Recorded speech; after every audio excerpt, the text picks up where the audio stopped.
أعوذ بالله من الشيطان الرجيم. بسم الله الرحمن الرحيم. الحمد لله والصلاة والسلام على رسول الله وآله وصحبه ومن والاه. أما بعد. Baada ya kumshukuru Mwenyezi Mungu Subhanahu wa Ta'ala na kumtakia rahma Mtume Muhammad sallallahu alayhi wasallam, tumeshika nafasi hii leo kwa udhuru alionao shekhe na kwa muongozo wake na makubaliano yake amesema tuzungumze suala la swala. Tuzungumzie suala la swala kwa sababu nyingi tu, lakini moja ya sababu zake katika ibada muhimu sana kwa mwanadamu ni swala. Alipoulizwa bwana Mtume Muhammad sallallahu alayhi wasallam na Jibril, Uislamu ni nini? Jibril alayhi salatu wassalam alipomuuliza Mtume swali hilo, Mtume akataja kwa maana ya nguzo za Uislamu 5. Nguzo ya kwanza kushuhudia, ya pili akataja kuwa ni swala, kwa maana swala ni moja katika nguzo zinazotegemewa kwenye Uislamu, na ndio Uislamu wenyewe, kwa sababu ndio ibada ambayo inaashiria wazi wazi kutofautisha kati ya Muislamu na asiyekuwa Muislamu. Lakini pia swala umuhimu wake mpaka siku ya Kiyama ndio ibada ya kwanza itakayoulizwa na Mwenyezi Mungu Subhanahu wa Ta'ala. Hata kwenye mizani yako itatizama swala yako iko vipi. Adi kikawaida tu, mara nyingi tukiingia katika mwezi wa Ramadhani, nyongeza ya watu inakuwa ni kubwa kwenye swala. Watu wengi wanakuja msikitini, hata wale ambao hatuswali, lakini utakuta tunaingia msikitini. Wakati tunaswali nako, kama utaswali nyuma huko, kuna vurumai nyingi na utaziona aina tofauti tofauti za swala, namna inavyoswaliwa. Kila mmoja anaswali anavyojua yeye, lakini kwa tafiti za kina imeonekana mara nyingi tunasali kwa kufata mkumbo. Si jambo baya, ni jambo zuri, lakini ni vyema kwa Muislamu aliyetimia baligh tena aqil, ni vyema hasa akajua kile kitu anachokifanya. Ukifanya hivyo, manake ndio umefanikiwa na ndio utapata thawabu mbele ya Mwenyezi Mungu Subhanahu wa Ta'ala. Kwa kila mmoja ajitahidi kadri ya uwezo aijue swala kidhati hasa. Akijua mambo mengine yatakuwa ni nyongeza kwake. Sasa tumechagua leo, kuna mkanganyiko kidogo huwa unatokea kwenye swala. Kuna kipande kinaitwa sijda ya kusahau. Sijda ya kusahau. Kwani sijda ya kusahau huwa inakuwaje na inakuwa kwa sababu gani? Ndio somo letu la leo kwa wale ambao tunaswali siku zote na wale wapya kwenye kuswali. Ni vyema tukaijua hiyo sijda ya kusahau. Kwanza, kitu cha kwanza kabisa inatakiwa tuelewe, swala ina nguzo zake, swala ina sunna zake. Kwa hiyo sijda ya kusahau, kwanza ieleweke, sijda ya kusahau huwa inafanywa ama inatekelezwa pale ambapo umesahau sunna fulani. Na wenyewe wanachuoni wamegawa sunna katika sehemu mbili. Ndani ya swala, wakati unasali, kuna sunna aina mbili. Kuna sunna ya kwanza inaitwa ab'ad, kwa madhhabi ya Imam Shafi ziko 5. Halafu kuna sunna hayat, kwa madhhabi ya Imam Shafi ziko 15. Hasa sunna ambayo ukiacha itakulazimu lazima ulete sijda ya kusahau ni hii sunna inayoitwa abaadh, ambayo ziko 5. Wanachuoni wanatuelekeza hivyo kwamba ukiswali ndani ya swala yako kuna faradhi ambazo lazima utekeleze, kama vile ya kwanza nia, kuleta takbiratul ihrami, kusoma Qur'ani, yani kwa maana suratul Fatiha, ukimaliza ukurukuu, ukimaliza kurukuu kurudi kwenye rukuu inaitwa i'tidal, ukimaliza hapo unakwenda sijda, ukitoka sijda unakaa kikazi kidogo, halafu unarudi tena sijda. Kwa hiyo ukitekeleza kwa mujibu wa hali hii, manake umetekeleza zile nguzo za sala. Sasa sunna zake ni zipi? Ndio wanachuoni wamezigawa sunna za swala sehemu 2. Wakati unaswali huko ndani ya swala kuna sunna aina 2. Sunna ya kwanza inaitwa ab'adh. Hizi ziko 5. Ya kwanza wanachuoni wanatuelekeza, ya kwanza kabisa ni ile tashahudi ya kwanza. Tashahudi ya kwanza. Tukisema tashahudi ya kwanza tunakusudia tujalie swala ya alasiri kama tulioswali sasa hivi, ina rakaa 4. Ukiswali 2 kabla hujainuka ya 3 unatakiwa ukae pale. Kikazi kile ndani yake ndio kunapatikana hiyo tashahudi ya kwanza. Sasa kwenye tashahudi hii ikawa umesahau, umeinuka, huku ileta ukainuka, maana yake hapo umeacha sunna inayoitwa ab'adh.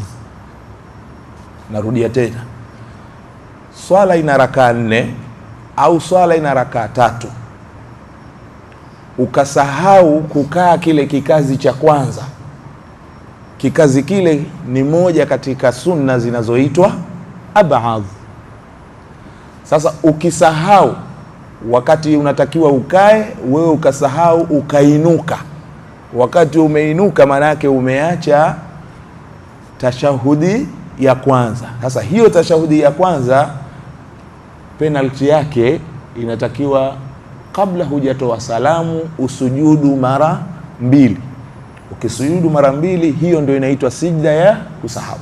Au labda kwa ufupi tuseme hizi sunna ninazotaka kuzitaja hapa, hizi 5 zinazoitwa ab'adh, ni sunna ambazo ukizisahau kwa kuziacha, ukaziacha, basi unachotakiwa kabla hujatoa salamu ulete sijda ya kusahau.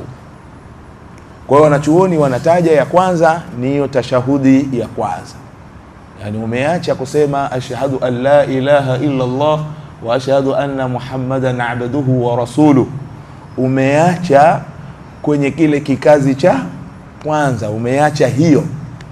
Na wenyewe wanachuoni wanaeleza yawezekana hata ukakaa, umekwenda umekaa kile kikazi, lakini hukusema maneno haya ashhadu an la ilaha illa Allah wa ashhadu anna Muhammadan abduhu wa rasuluhu. Ukiacha neno hilo la shahada, maana yake umeacha sunna inaitwa ab'adh. Sasa hutakiwi kuirudia tena wakati ushainuka. Utakachotakiwa wewe sasa, kabla hujatoa salamu usujudu sijda 2, ndio zinaitwa sijda ya kusahau. Hilo jambo la kwanza, na hii imeandikwa katika hadithi za Imam Bukhari na Imam Muslim. Siku moja Bwana Mtume Muhammad sallallahu alaihi wasallam aliswali swala ya dhuhuri. Baada ya kukaa, natakiwa akae katika kile kikazi, hakukaa. Aliposimama na kuendelea na rakaa ya 3 na ya 4, alipomaliza, kabla hajatoa salamu, Mtume Muhammad sallallahu alaihi wasallam akasujudu sijda 2, na hapo ndio ikawa ni asili ya kwamba kumbe ukiacha tashahudi ya mwanzo, maana yake unatakiwa penalty yake, yani fidia yake ni kabla hujatoa salamu utekeleze sijda zilizokuwa mbili, na hiyo ndio inaitwa sijda ya kusahau. Ni muhimu sana. Ya pili, wanachuoni wanaeleza as-salatu ala nabii aqiba at-tashahhud al-awwal, ni kumswalia Mtume Muhammad sallallahu alayhi wasallam mwisho wa tashahudi ya mwanzo. Sawa, kwanza kushuhudia katika shuhuda ya mwanzo ile, ikiwa umeacha neno ashhadu an la ilaha illa Allah wa ashhadu anna Muhammadan abduhu wa rasuluhu, lazima uelewe una penalty ya kuleta sijda ya kusahau. Lakini pia la pili, ikiwa umesahau kwenye kikaziko hiko, umesahau kumswalia bwana Mtume Muhammad sallallahu alaihi wasallam kwenye hiyo tashahudi ya kwanza, yani kwa maana nakusudia kwenye ile rakaa ya pili, hukukaa na wala hukumswalia Mtume Muhammad sallallahu alaihi wasallam, basi elewa unatakiwa kabla hujatoa salamu kwenye swala hiyo ulete sijda ya kusahau. Wanachuoni wanaeleza ya tatu katika sunna za baadhi ni kule kukaa, kile kikazi chenyewe kwa ajili ya kusoma tashahud, kile kikazi. Kwa hiyo tumepata vitu vitatu. Kwa hiyo ya kwanza kuna kule kusema ashhadu an la ilaha illa Allah, kama hukusema inabidi ulete sijda ya kusahau. La pili, kama hujamswalia Mtume Muhammad Allahumma salli ala sayyidina Muhammad au Allahumma salli ala Muhammad wa alihi wa sahbihi, sawa, hukuleta ile, basi unatakiwa ulete sijda ya kusahau. Lakini pia na ukisahau kule kukaa kwenyewe ukasahau. Kwa hiyo kuna mambo matatu, kuna kukaa kwenyewe ukisahau, alafu kuna kwamba umekaa lakini baada ya kukaa ukasahau kusoma tashahud na ukasahau kumswalia bwana Mtume Muhammad sallallahu alaihi wasallam. Hivi vyote vitatu vitakuhitaji wewe kabla hujatoa salamu ulete sijda ya kusahau. Halafu mwisho namba 4, wanachuoni wanaeleza kwamba as-salatu ala ahli nabii, as-salatu ala ahli nabii, yani ukisahau kuwaswalia jamaa zake Mtume. Kuna kumswalia Mtume alafu kuna kuombea dua jamaa zake Mtume Muhammad, kwa sababu unaweza ukasema Allahumma salli ala Muhammadin ukaimaliza hapo, sawa.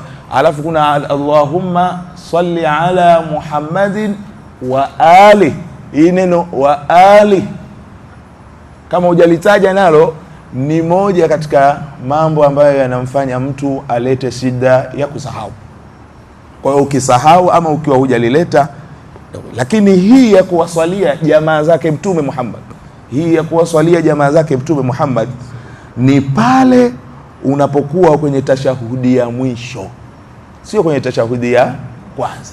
Kwenye tashahudi ya mwisho maana yake tuko kwenye rakaa ile ya mwisho, iwe ya tatu au iwe ya pili au iwe, kwa mfano tukisema ya tatu maana yake tunakusudia magharibi, tukisema ya pili maana yake tunakusudia alfajiri, tukisema ya 4 maana yake tunakusudia alasiri na dhuhuri na isha. Sio, inaeleka vizuri. Kwa hiyo kwenye tashahudi ya mwisho, sawa, ni kile kikazi cha mwisho, ukisahau kuwaswalia jamaa zake Mtume Muhammad sallallahu alaihi wasallam, basi utatakiwa kabla hujatoa salamu ulete sijda ya kusahau. Na sijda ya kusahau sio moja, ni mbili kama kawaida, unasujudu mara mbili. Na kwa madhhabi ya Imam Shafi sunna ya 5 ni kunuti kwenye swala ya alfajiri, ni kunuti, kusoma ile dua ya kunuti kwenye swala ya alfajiri. Lakini kwa madhhabi ya nani? Ya Imamu Shafi'i rahmatullahi alayhi, kwa maana umeswali swala alfajiri ukasahau kuleta kunuti, umerukuu, baada ya kurukuu uliporudi kwenye i'tidal, uliporudi ukasema rabbana walakal hamd, baada ya hapo ukasahau kunuti, ukateremka mpaka chini kusujudu, hutakiwi kuinuka ukarudi tena juu ili ulete ile kunuti. Wewe utakachotakiwa kule chini utafanya ile penalty. Ukimaliza kumswalia Mtume Muhammad sallallahu alaihi wasallam na jamaa zake, basi kabla ya kutoa salamu utahitajika ulete sijda ya kusahau.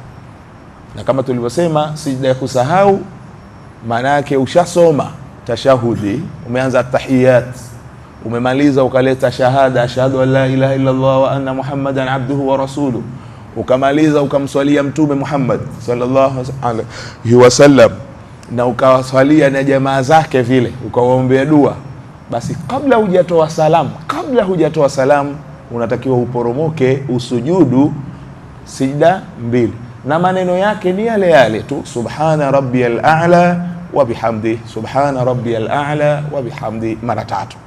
Halafu unarudi unakaa kikazi kidogo, unarudi tena. Kwa hiyo hivi ndivyo taratibu za swala kwenye upande wa sunna utakazoziacha. Sunna ziitwazo ab'adh, basi sunna hizi sharti lake ni vyema mwisho kabla hujatoa salamu ulete sijda ya kusahau. Ni mambo 5, narudia tena. Kwanza, kuacha tashahudi, sawa, ile ya kwanza ukiacha. Pili, ukiacha kumswalia Mtume Muhammad sallallahu alaihi wasallam kwenye tashahudi hiyo. Lakini pia ukiacha kukaa kwenye kile kikazi tashahudi ya kwanza, hilo nalo ni jambo la 3. Lakini 4, ukiacha kuwaswalia jamaa zake Mtume Muhammad sallallahu alaihi wasallam kwenye tashahudi ya mwisho. 4, ukisahau kuleta kunuti kwenye swala ya alfajiri. Haya mambo ni 5, yanaitwa kitaalamu, yanaitwa ab'adhu salati, ni sunna ambazo zinasababisha mtu kuleta sijda ya kusahau. Lakini zingine ukiacha, ukisahau, sio uache makusudi, ukisahau, kwa sababu kuacha makusudi haipendezi. Sunna inatakiwa, kila sunna inatakiwa itekeleze, na hasa kwa maimamu kwa wao sunna ni muhimu sana, lazima watekeleze, afadhali ya maamuma. Lakini imam, katika moja ya sharti za mtu kuwa achaguliwe kuwa ni imam, sharti ya kwanza kabisa ama sharti kubwa ni kuhakikisha imamu huyu haachi sunna ya kablia, haachi sunna ya baadia, na hata zile sunna zilizomo ndani ya swala. Kwa hiyo katika sunna za ab'adhi ndio hizi ndio zinazosababisha mtu alete shida ya kusahau.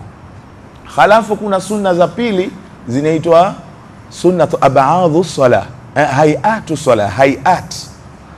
Hizi sunna zinazoitwa hayat ni sunna, ziko 15, hatutozitaja leo, lakini ni sunna ambazo ukizisahau, sawa, hatusemi ukiziacha, ukizisahau basi huleti shida ya kusahau, unaziacha tu kama zile zilivyo, utajirekebisha kwenye swala nyingine.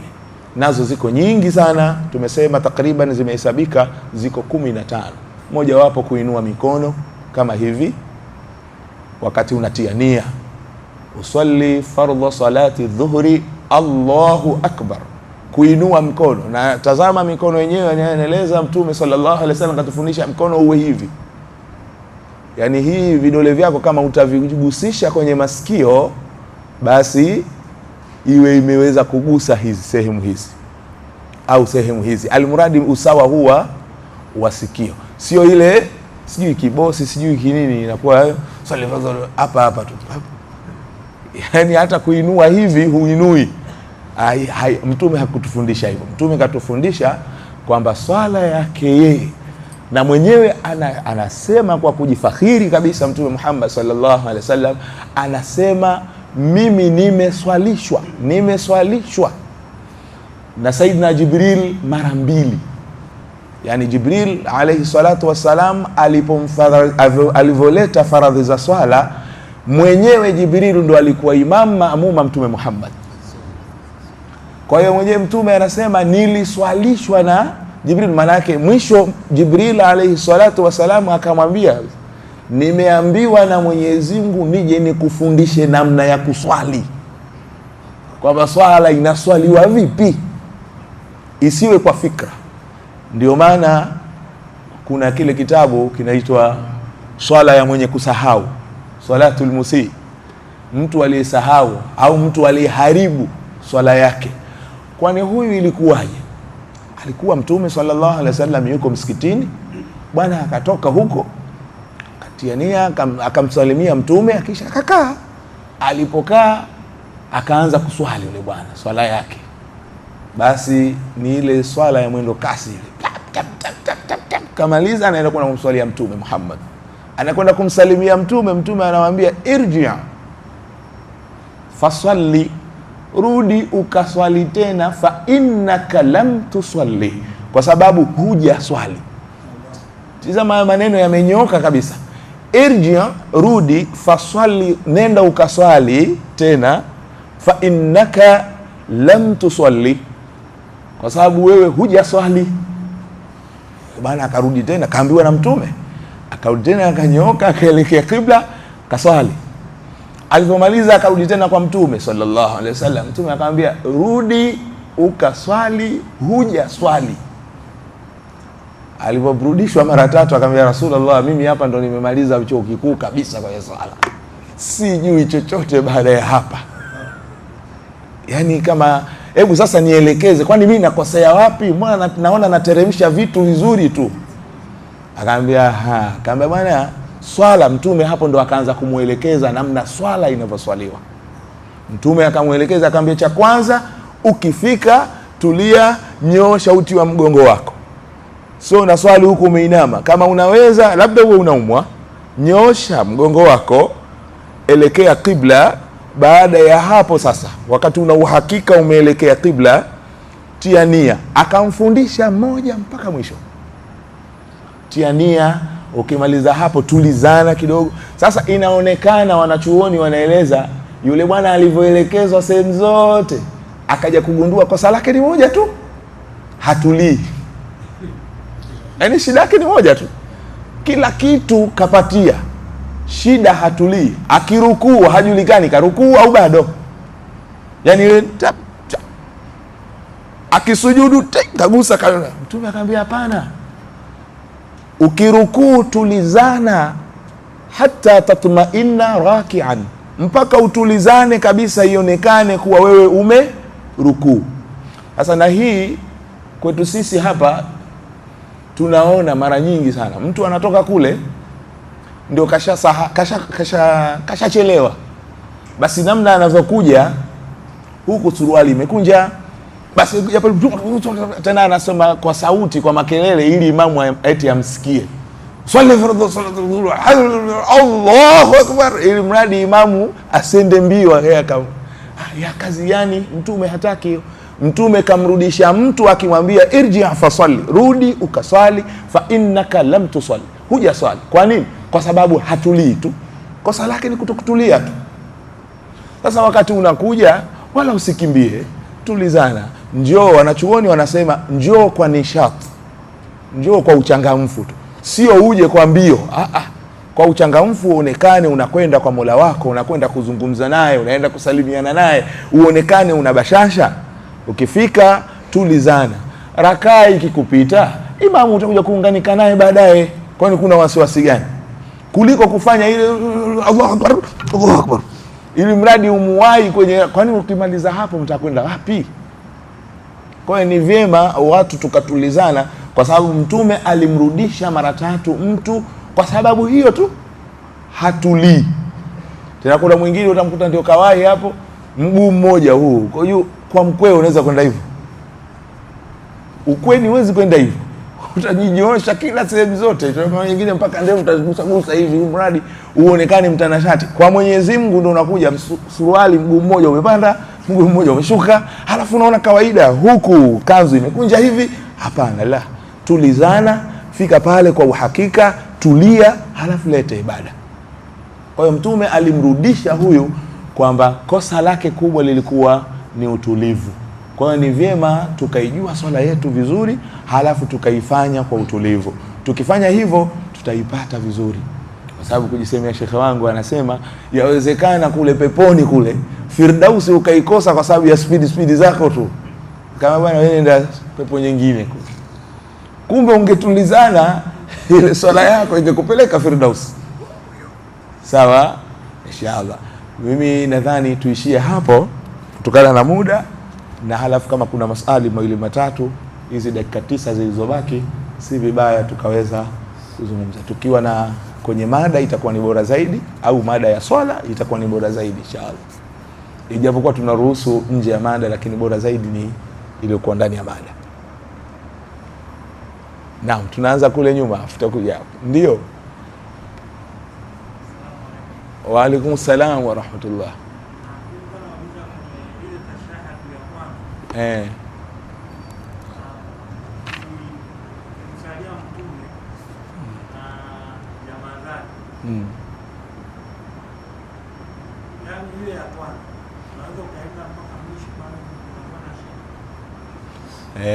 Swali lake anauliza kuwa kwenye ile tashahudi ya kwanza, kama ukiswali peke yako sawa, basi unaweza ukaileta yote kiujumla sawa, lakini kama utaswali unamfuata imamu lazima uwe makini kidogo, kwa hiyo utazileta kwa ufupi, na hasa kwenye swala ya Mtume Muhammad sallallahu alaihi wasallam. Kwenye swala ya Mtume, swala hasa kiuhalisia kwenye kumswalia Mtume isomwe ile as-salatu al-ibrahimiyya, swala yale ambayo inamswalia Mtume pamoja na Ibrahim sawa. Lakini sasa inawezekana ukaileta kwa urefu wake, kile kitendo cha kuleta urefu wake imamu tayari kashaondoka, wewe bado umetulia tu, Allahumma salli ala Muhammadin wa ala ali Muhammadin kama sallaita ala Ibrahim wa ala ali Ibrahim.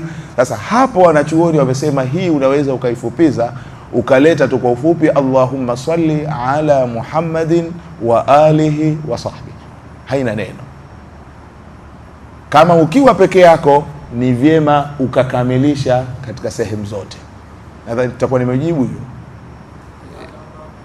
Naam.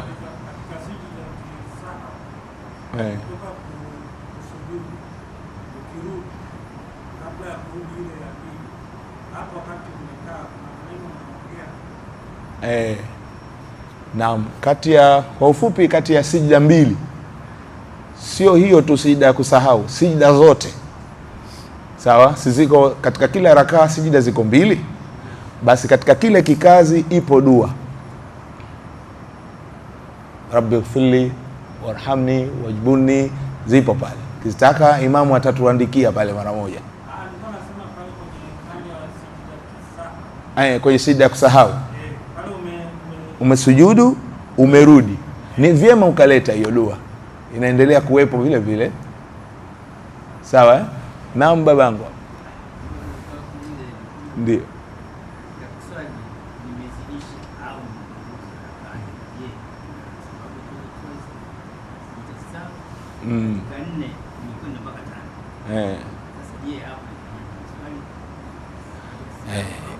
Hilo nalo swali zuri. Kwa ufupi kwamba hapa tulizungumzia sunna zinazopelekea ulete sijda ya kusahau, lakini pia sijda ya kusahau unaweza ukaileta kama umesahau hata nguzo sawa, isipokuwa tofauti yake, ukisahau sunna ya abaadhi utaleta sijda ya kusahau peke yake sawa, lakini ukisahau nguzo sasa inakubidi kwanza uilete ile nguzo, halafu mwisho ulete na sijda ya kusahau. Sijui nimeleka baba.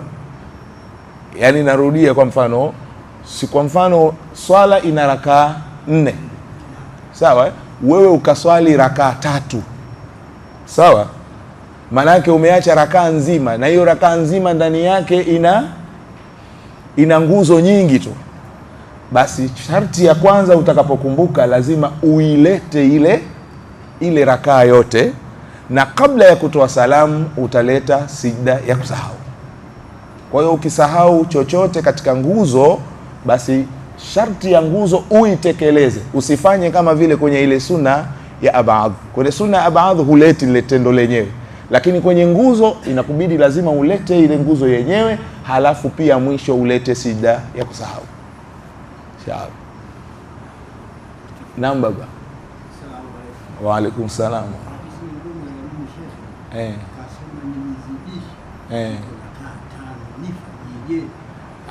Ukizidisha hiyo khairan, inahesabika kwa Mwenyezi Mungu, inahesabika ile 4 na wala hufanyi chochote.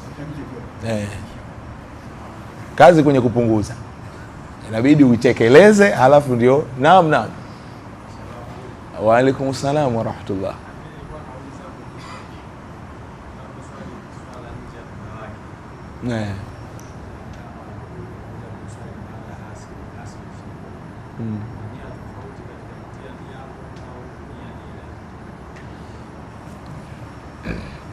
Wanachuoni kwanza, kabla sijajibu swali, kwanza wanachuoni wanasema utatizamiwa ile sababu ya kukataa ya kuswali nje ya wakati ni 2 tu: kulala na kusahau.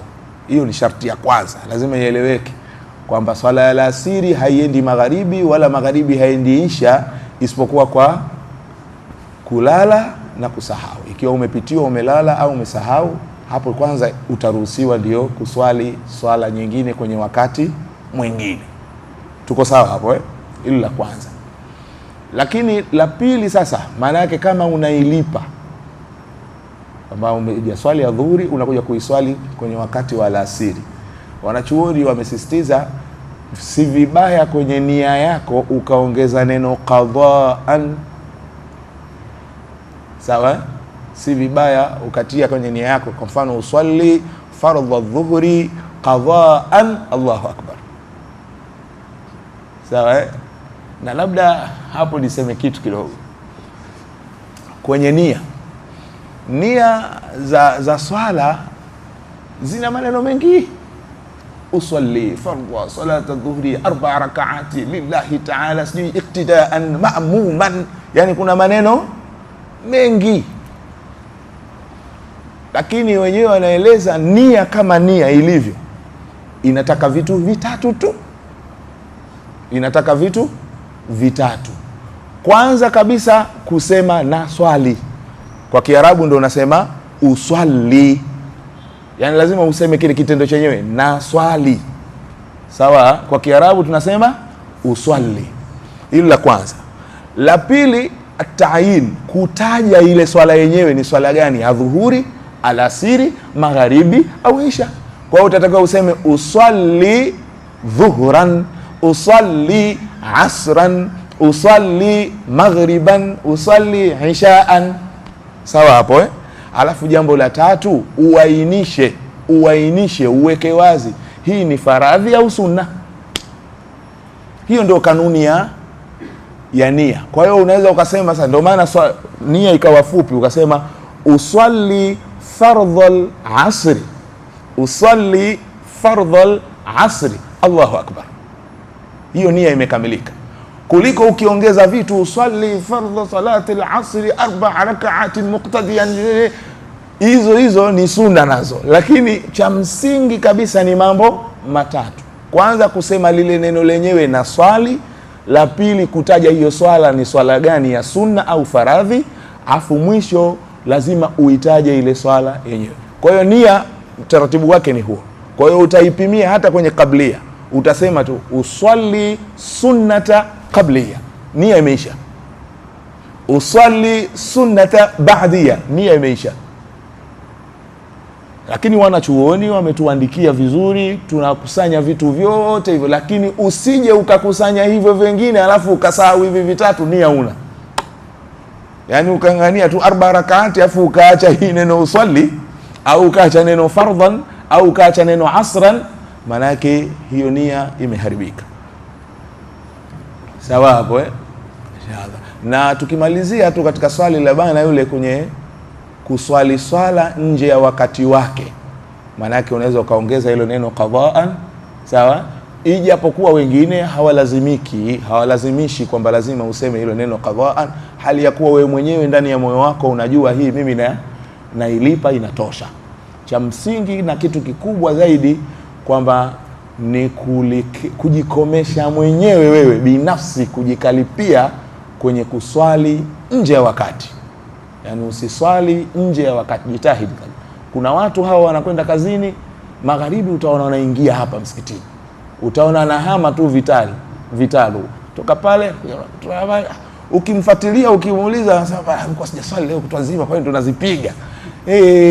Dhambi. Yaani hiyo ushapata dhambi moja kwa moja. Ijapokuwa unadaiwa lazima utekeleze, lakini swala haiswaliwi kwa utaratibu huo. Swala inaswaliwa kwa wakati maalum. Naam. Ndio baba. Moja umenifilisi ile la kero. Lakini hili la kuswali wakati uko ndani ya chombo. Nisikia kauli mbili. Ndio. Mmoja anasema kama ukishahirimia swala uko ndani ya chombo kule kitakapoelekea popote kule kwa unaweza. Na mwingine anasema hapana, lazima upate kuelekea kibla. Na kama uko ndani ya ndege basi ni vizuri zaidi ukasali taakhira. Sasa hapa kidogo tunasafiri kwenda Unguja na Dar es Salaam, lakini tunaambiwa hapatoshi hapa, nafasi yake ndogo kidogo. Sawa sawa.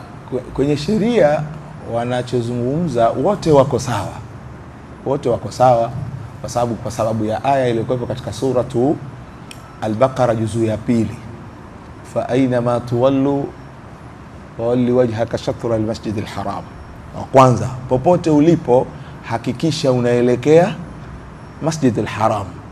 Sasa wengine wakaweka tofauti, wakasema kama pale ulipo sawa, kwa mfano boti inakwenda hivi, ukijua kibla ni huku, basi ni vizuri wakati unahirimia uelekee huko. Alafu ile boti yenyewe ikigeuka, hiyo inakuwa tena kujisemea lugha ajwa, hiyo imepita hiyo. Lakini kama upo pale sehemu na unaweza kugeuka ukaelekea kule, haina ubaya, labda chombo kigeuke chenyewe. Lakini wanasema tena, kama wewe unakaa na ile sehemu huna uhakika kibla wapi, hapo sasa ndo wamesema wewe utaswali kwa kugeukia popote. Lakini sharti nzuri hasa na ilivyo, na siku hizi usafiri wetu umetulizana, basi fanya tafiti tu ya kujua kwamba kibla ni huku, unaweza ukageuka hivi, ikigeuka chombo chenyewe, hilo limesameheka. Sitakuwa nimejibu baba hapo vizuri au kipande gani kingine? Pazuri, lakini kuna mmoja sija juzi nilikuwa natoka Dodoma. Ndio. Saa 11 dakika 15. Na SGR sasa haijaingia. Lakini siti niliyopata baada ya kutoa simu yangu kutafuta north iko wapi, ikaniambia iko huko, lakini siti inaniambia nielekee huko. Sasa kisheria ile yupo mwanamke sasa kisheria ndio maana wanachuoni wakapendekeza kwamba swala ya safari ipo, kama maeneo ni marefu zaidi yanafika kipimo hicho sawa. Kama hakuna, maana yake inakubidi wewe uelekee na uswali, na inapokelewa na Mwenyezi Mungu, kwa sababu istiqbalul qibla, kuelekea qibla ni sharti sawa, ni sharti. Kama utakuwa unajua qibla hiki hapa, kama hujui, maana yake itakuwa popote utakapoelekea Mwenyezi Mungu Subhanahu wa Ta'ala utamkuta hapo alipo. Hivyo ndivyo inapokuwa. Isipokuwa ni vyema pia kuzijua zile swala za safari. Kizijua nazo zitakusaidia vurumai hiyo ya namna vile inavyoleta tabu kidogo. Na yule mwanamke mbele akitisha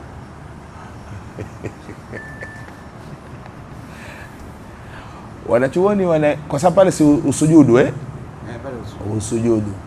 Wanasema wanachuoni kwamba kinachozuia pale ni ile sutra tu. Hatukuanza mwanzo, lakini tungeanza mwanzo tungesema huku wenyewe wanaeleza, kabla ya kuswali kuna vitu vitatu, kuna sunna tatu. Kuna sunna ya kwanza adhana, sunna ya pili iqama, sunna ya tatu kuna kitu kinaitwa sutra. Sutra maana yake kama kile kimbao kinawekwa mbele kwa ajili ya kutofautisha kwamba mimi mswala wangu mwisho hapa. Kwa hiyo na pale pale kama kwenye ndege ama kwenye gari, kile kiti cha huyu bibie huyu ndio kitakuwa sutra yako. Kwa hiyo wewe swala yako kipande chako ni mzunguko huu tu, na wala haitadhuru kwamba lazima umwambie ainuke au atoke, itakuwa ni mtihani mwingine.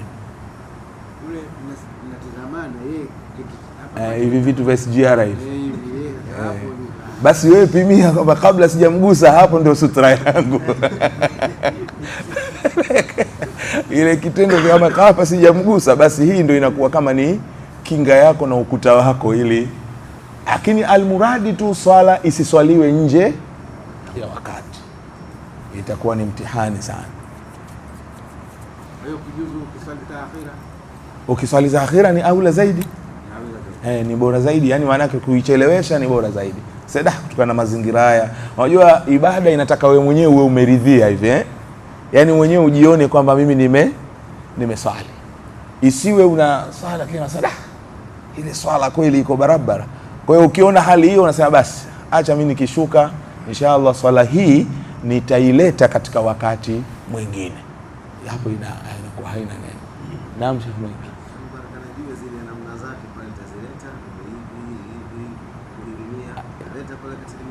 Yani zile ishara, yani maana yake huko kwenye SGR mfano viti ndio vinatizamana, basi wanachuoni wanapendekeza kama mazingira yanaruhusu unaweza ukafanya, mazingira hayaruhusu utafanya kiakili ndani, lakini ukifanya kwa ishara ni bora zaidi, kwa sababu utawashtua na wengine kwamba jamani time ya swala imefika.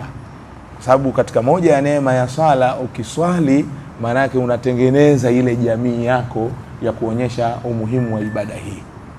Wabillahi tawfiq, wassalamu alaikum wa rahmatullahi wa barakatuh. Rabbana atina fid dunya hasana wa fil akhirati hasana wa qina adhaban nar birahmatika ya arhamar rahimin wa sallallahu ala sayyidina Muhammadin wa ala alihi wa sahbihi wa sallam walhamdulillah.